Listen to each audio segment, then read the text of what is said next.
And my first question is for all of our witnesses, and it is a simple yes or no answer. The question is, did Operation Checkpoint damage our financial system?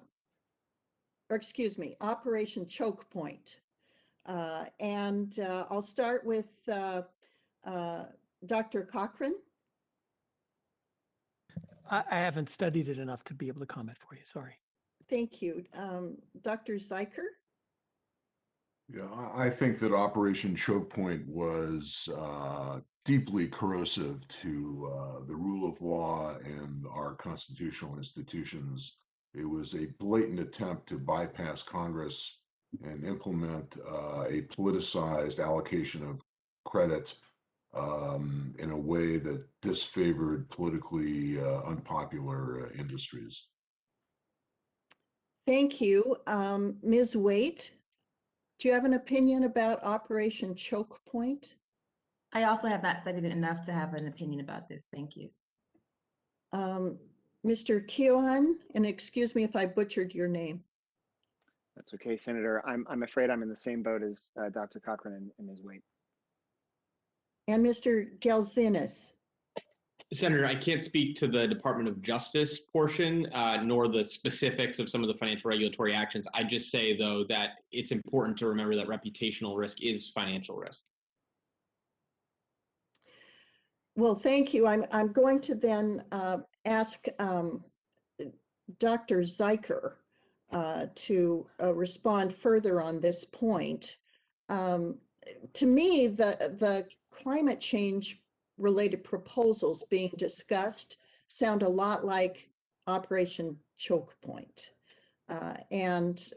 So to Dr. Zeiker, actually it was Dr. Cochran, wasn't it, who responded earlier. Why is that? Why do these sound so much alike? I'm sorry, since I'm not good on the details of Operation Choke Point, I'm going to be hard pressed to make a comparison. I can fulminate all you'd like on proposals of regulating and disclosing fictitious climate risks on their own basis. And so it's Dr. Zeiker that I want to ask to respond. You can see the tie I'm trying to make, I hope, Dr. Zeiker. Yes, I made the point in my formal statement submitted to this committee and in very brief passing during my oral comments a few minutes ago that the risk disclosure requirement, given the biases to which the financial sector would be subjected, amounts to a blatant effort to distort the allocation of capital away from certain industries on the basis of the ideological goals of certain political interest groups. That is exactly what we observed during Operation Choke Point. And so the proposals being made here today by some of the senators and some of the witnesses that the Fed and that financial institutions be required to disclose climate risks is an indirect but obvious way to distort the allocation of capital away from the fossil fuel industry and perhaps others that are politically disfavored by certain ideological groups.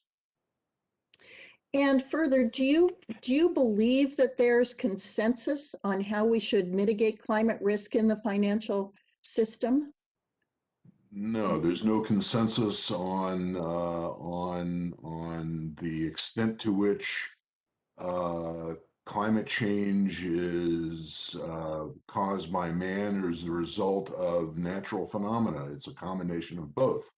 And I don't think there's any consensus, certainly if we look at the disagreement being exposed during this hearing today about how risks should be measured, how they should be disclosed, what implications they should carry, et cetera, et cetera. Dr. Cochran, would you also weigh in on this point? Do you think there's a lot of consensus? Climate change poses no risk to the financial system. This is a made-up risk.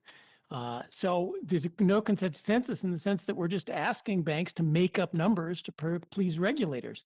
And once banks are making up numbers of fictitious climate risks, then we lose the integrity of the financial regulation system. So there's consensus by people who want to push a particular agenda, but we're talking about a fiction here, not a fact. So you can't have consensus on how to measure a fiction.